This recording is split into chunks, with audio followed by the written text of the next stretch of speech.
മതിലകം പഞ്ചായത്തിന്റെ വാഹനം വടക്കൻ പറവൂരിൽ വെച്ച് അപകടത്തിൽപ്പെട്ടു. പഞ്ചായത്ത് പ്രസിഡന്റ് സീനത്ത് ബഷീറും ഡ്രൈവറുമാണ് വാഹനത്തിലുണ്ടായിരുന്നത്. കാക്കനാട് NHന്റെ ഓഫീസിലേക്ക് പോകും വഴിയായിരുന്നു അപകടം.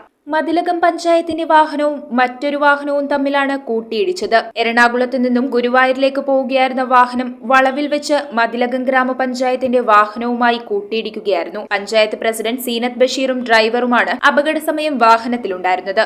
ഇവർക്ക് വലിയ പരിക്കുകളൊന്നുമില്ല. എന്നാൽ എതിരെ വന്ന് ഇടിച്ച വാഹനത്തിലുള്ളവർക്ക് തലയ്ക്കടക്കം പരിക്കേറ്റിട്ടുണ്ട്. പഞ്ചായത്ത് പ്രസിഡന്റ് സീനത്ത് ബഷീർ എറണാകുളം കാക്കനാട് NHന്റെ ഓഫീസിലേക്ക് പോവുകയായിരുന്നു. സ്ഥലത്ത് ഗതാഗതം തടസ്സപ്പെട്ടു. പോലീസ് സ്ഥലത്തെത്തി മേൽനടപടികൾ സ്വീകരിച്ചു. അപകടത്തിൽ പരിക്കേറ്റവരെ സ്വകാര്യ ആശുപത്രിയിലേക്ക് മാറ്റി. ഞങ്ങള് നാഷണൽ ഹൈവേയുടെ ഓഫീസിലേക്ക് കാക്കനാടത്ത് പോയിക്കൊണ്ടിരിക്കുകയായിരുന്നു. വഴി വെച്ചിട്ടാണ്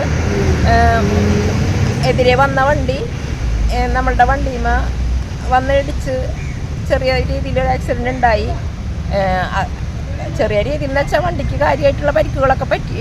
സൈഡ് ഒരു ഭാഗം ടയർ നന്നായിട്ട് ചതഞ്ഞ് പോയിട്ടുണ്ട്. ഭയങ്കരമായിട്ട് അപകടാവസ്ഥയിലായിട്ടുണ്ട്.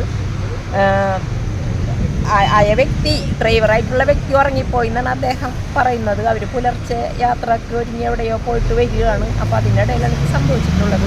News bureau, Paravur. 5 പവനിൽ തുടങ്ങുന്ന വിവാഹ സെറ്റുകൾ. ഏത് ജ്വല്ലറിയിൽ നിന്ന് വാങ്ങിയ പഴയ സ്വർണ്ണാഭരണവും HUID മുദ്രയുള്ള 916 സ്വർണ്ണാഭരണങ്ങളായി ഹോൾസെയിൽ വിലയിൽ മാറ്റി വാങ്ങുവാൻ അവസരം. സ്വർണ്ണാഭരണങ്ങൾ സ്വന്തമാക്കുവാൻ ആകർഷകമായ സ്വർണ്ണ സമ്പാദ്യ പദ്ധതികൾ. Aleena gold and diamonds.